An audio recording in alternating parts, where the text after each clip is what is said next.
की और कुएं के किनारे रखे ठंडे पत्थरों पर बैठकर लंबी सांस ली।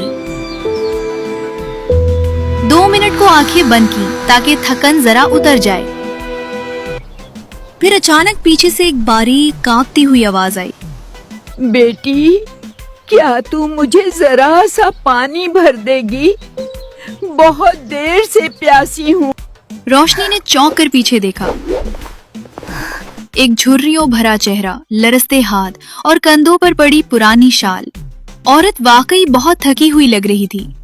रोशनी फौरन खड़ी हो गई। अरे नहीं नहीं अम्मा, आप क्यों खड़ी हैं?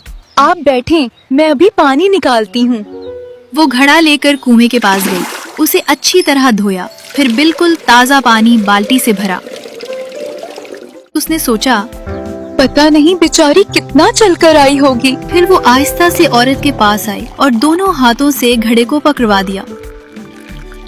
औरत ने पानी ऐसे आहिस्ता आहिस्ता पिया जैसे हर घूंट उसके अंदर जिंदगी डाल रहा हो।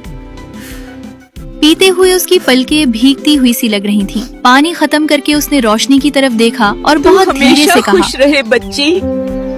आजकल कौन किसी मांगने वाले को इस तरह इज्जत से पानी पिलाता है? रोशनी ने शर्मिंदा सी मुस्कुराहट के साथ जवाब दिया, ये तो मेरा फर्ज था, मैंने कुछ खास नहीं किया। लेकिन औरत की आंखों में जैसे रोशनी उतरने लगी, उसकी कमर सीधी होने लगी, चेहरे पर चमक बढ़ती गई। रोशनी ने हैरत से एक कदम पीछे लिया।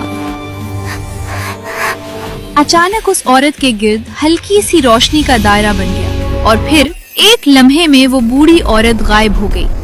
रोशनी की आंखें हैरत से फैल गईं, क्योंकि उसकी जगह अब एक नूरानी चमकदार परी खड़ी थी, जिसके परों से चांदी की रोशनी टपक रही थी।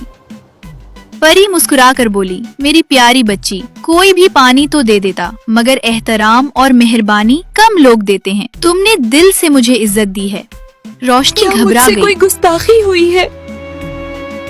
मैंने तो आपको एहतराम से पानी दिया। अस्सलामुअलैकुम। अगर आपको हमारी वीडियोस पसंद आए तो हमारे चैनल द फैमिली वॉल्ट को सब्सक्राइब करें और नई वीडियोस की अपडेट्स के लिए बेल आइकन जरूर दबाएं।